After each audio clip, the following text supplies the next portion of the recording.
One thing that went wrong was Maason Smith completely dominated a double team. I mean, dominated. Took two dudes and like Bane or something, just like threw them off of him, broke into the backfield, made the play bounce outside. Who ended up getting the TFL? It doesn't matter. Major Burns. It was Major Burns. Major Burns played well. So the secondary played great. I was actually that was one of the strong points of Sunday night. But Maason Smith has this great play where he looks very much. Danny, do you have the actual play itself? I know that's the jumping Selly, but he looks very much like the player that was a freshman All-American last year that had so much hype this year, like the player that you saw in that team picture where he looks like a man of 32, not a boy of 19, and it was awesome. And Maason Smith was fired up, as he should be. It's in the first quarter. It was a huge play. It was a dominant play, and so he jumps up in the air to celebrate, and when he comes down, he lands on that left knee, and you can immediately see it buckle. And anytime you have something non-contact like that, and you immediately grab the outside knees like he did, I've been there. I mean, that looked very similar, except without any of the physical dominance, to when I tore my own ACL in a non-contact sort of way. So you immediately started to fear the worst.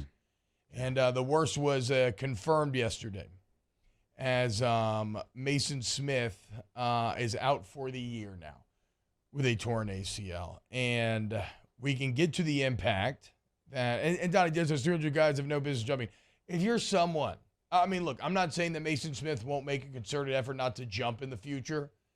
But if you're someone who is like criticizing him or thinks that he did something wrong in jumping, I think that's insane. I think this is awful, awful luck. It's just an awful break. I mean, if you can, generally, if you can play an entire game of football where you can take 200, 300-pounders and throw them off of you and get 4 yards into the backfield, jumping should not be a big deal. And the vast majority of the time, it is not a big deal. It was just a really bad break.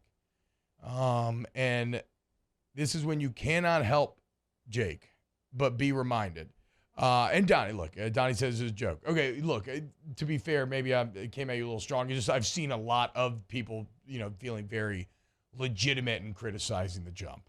And again, he probably won't do it in the future. But sometimes football reminds you just what a bitter, cruel game it can be. And whatever this means to LSU, to me, that is incidental at this point. The only person that I care about right now is Maason Smith, because that is brutal.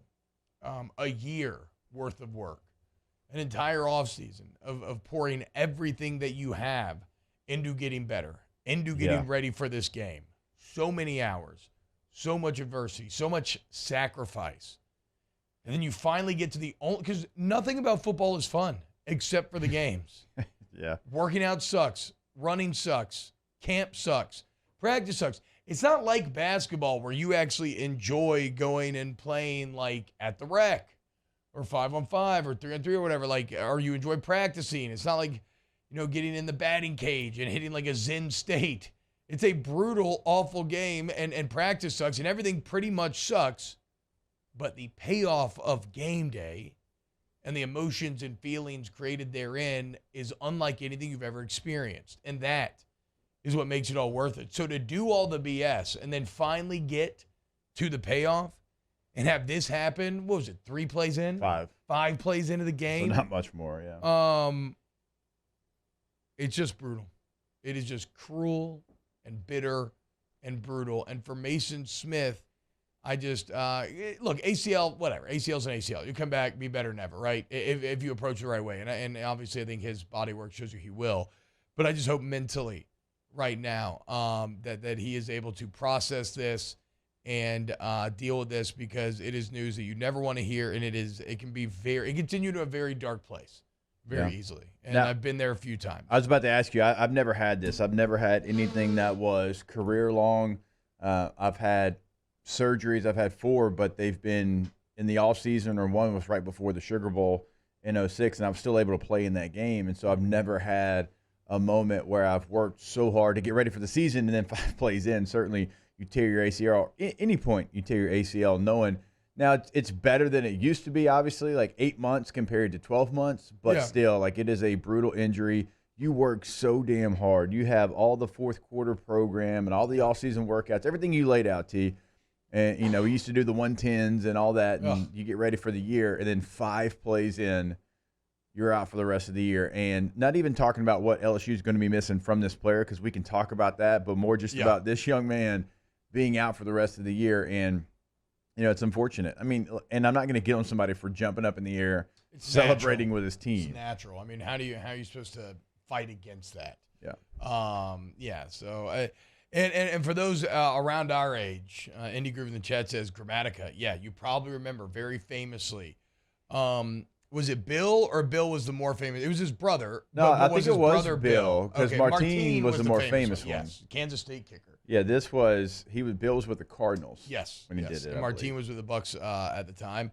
But yeah, Bill Grammatica very famously. They were European brothers kicking in the NFL. They were known for celebrating field goals like they were goals. It was actually kind of fantastic. And I'll never forget being a kid and seeing this. And Bill Grammatica did the same thing, and then he hurts his knee. And ever since then, to be honest, Jake, I think this is the only other time in my life where I've seen this. I'm trying to think which is kind of hurt worse. I was with Carpenter yesterday on off campus, and he had a story of a teammate that did it as well. Same thing, jumping up, landed ACL at Ohio State. It was the first quarter to make it 3-0. You see kickers nowadays, and they just they might do a little headbutt with their holder, a little dab, and then a little handshake with the deep snapper. Calmly walk off. Grammatica hit it straight up like he just hit a game winner. Those Cardinal uniforms, I like those better. The state flag. Also, how old are we? Because this film looks like it's from the 70s, and this was like I have very early vivid, 2000s. Yeah, I have very vivid memories of watching this live as a kid. Oh man. But yeah, look, man, I think, yeah, man, that really does make it darker. Those are the only 2 times in my life where I remember this happening. It's just a brutal beat. It is an absolutely brutal beat. And, okay, so as far as Maason Smith goes, his key, Jake, if you're talking about major injuries, again, I had 2 labrum surgeries, which were 4 to 6 months. I had an ACL, which is about 6 to 8. I broke my fibula, which I think was like 3 or 4 months. And so I spent a lot of time rehabbing. And the key is you cannot get overwhelmed by the big picture, right? You have to just stay very much in the moment, one day at a time, accept that it is what it is, and just throw yourself into rehab the same way that you threw yourself into working out and into practicing. And again, that's why I referenced earlier that I think he'll be fine. I mean, even when he was in high school, if you remember the excellent series that Julie Boudouin did in Big Man on the Bayou, you could see someone who was already fully locked in and committed before he ever got to LSU. So that same dedication that he has will serve him very well through this. But yeah, it sucks. There are darker days too, where you feel like you're not healing or you're regressing. Or some of the emotions. I mean, you saw it even on Sunday night, Jake, like where he comes out of the locker room, you can tell he's been crying, and you kind of calm down, and then you get hit with like a fresh wave of it out of nowhere. There's that one shot where he's got tears streaming again, watching from the sideline, and so it's just brutal. But again, one day at a time. You will not have better facilities or physicians with which to do your physical rehabilitation than what they provide you at LSU. And you can take full advantage. I mean, you can live in there. After you get this ACL surgery, you have this little thing that you have to sit in, and it just sits there and it bends your knee for you constantly. And the more you sit in it, kind of the better. Well, I mean, I used to live in that thing, right? So there are ways that you can attack this to come back stronger than ever. ACLs do not linger anymore, and so I don't think it's going to take away from Maason Smith's ability. It just sucks that he loses a year in football in which it looks like he was absolutely posed to break out. Yeah, he was. I mean, every person that talked about this game talked about the mismatch that Maason Smith was going to be on this offensive front. You only got to see 5 plays of it, and, a play like that, you just wonder what could have been. So, personally, feel devastated for him. I know that the team obviously is going to feel his loss. Like you've done a good job bringing players in that were going to be great rotational pieces behind him. Don't get me wrong, but you're not ever going to replace a Maason Smith with with somebody who wasn't already playing. I mean, No. he's that kind of talent. So You got worse. There's no way around that. You got worse. But again, you can still show improvement even though you may be worse overall a bit for not having such an elite talent. God, I love number 0 on him, dude. I know y'all aren't the biggest 0 fans. I don't think anybody in this room was. Okay, I couldn't remember. I thought everybody was kind of in agreement with Flynn. No. And I get it. I don't always. Danny actually disagreed. Okay, Danny you loves were a on 0. our side. You like 0 on because look, I want to say with Maason Smith specifically, 0 looks fantastic. Like some guys can pull off. I normally do hate D linemen in single-digit numbers. Like Florida used to have a guy like we were like 6, and I always said that was just awful. But 0 on this cat when he looks like a big refrigerator, and the 0 kind of does as well. I found it to be very. I said I wasn't a fan. Yeah, okay, that's. I thought you did. Sorry, I don't mind it. Gilbert Arenas is a GOAT 0. No. I mean, great Agent nickname 0. though. Agent Zero's tight. That is like a super cool nickname. Who's a better 0 than Gilbert? Maason Smith would have been. Unfortunately, now we'll have to wait another year before you get to prove that. Okay, so that's how it affects Maason Smith. When we get back here, we'll get a little bit into maybe how it affects his team, what you're expecting out of this LSU team. And I do want to dive into some Saints game week talk as the Saints are playing the Falcons in the Mercedes-Benz Stadium, which still sounds weird to say. I said the Georgia Dome the other day. Was it yesterday or maybe on Whiskey and Wine or something? And then somebody reminded me that I don't think the Georgia Dome exists anymore, but whatever. It doesn't. No. Oh, it was Saturday Night Show. That's what it was. I'm gonna go Dame Lillard as best 0, by the way. Fair. Yeah, I think I would go Dame over Gilbert as well. Also, like way more likable as far as like NBA superstars. In your go. opinion, you don't see Gilbert in his podcast antics? Yeah, he's all right, but there's also like countless stories of Gilbert being like a huge a-hole. Yeah. And I'm not even talking about just the gun one. Like that's whatever. Yeah, rookie symposium. He said he wanted to be an international pimp in front of all the NBA rookies. There's a lot of Russ wears 0. Jason Tatum wears 0.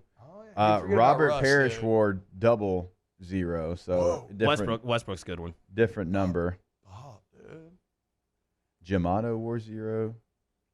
I don't know who Jim Otto is. Old football player. On this list, Gilbert Arenas came in at number 9. Yeah, get out of here.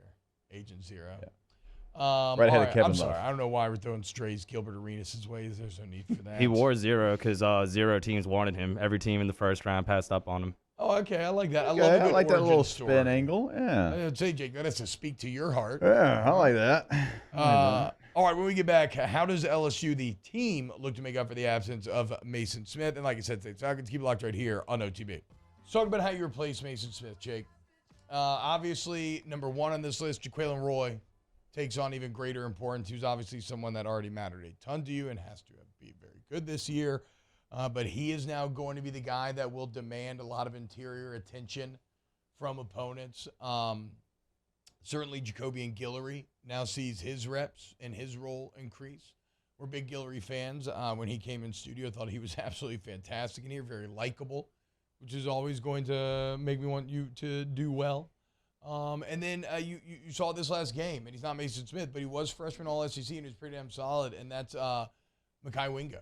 Yeah. Who won, what did he win? What do they call it? Every all-season weight room award. Yeah, they call it like the Iron Tiger or something. I can't remember what they call it now. But yes, a guy who was recognized by the staff for having worked very, very hard over the offseason. So you'll never be able to replace Maason Smith, but those are the bodies that will attempt to do so. Am I missing someone else in that interior defensive line? Like somebody else is going to see more reps, I feel, and I'm not mentioning them. Yeah, that's going to be obviously. I mean, you'll see if Langston and one of those young cats can step up, but that's going to be the guy that's got to play the best. It's got to be Wingo.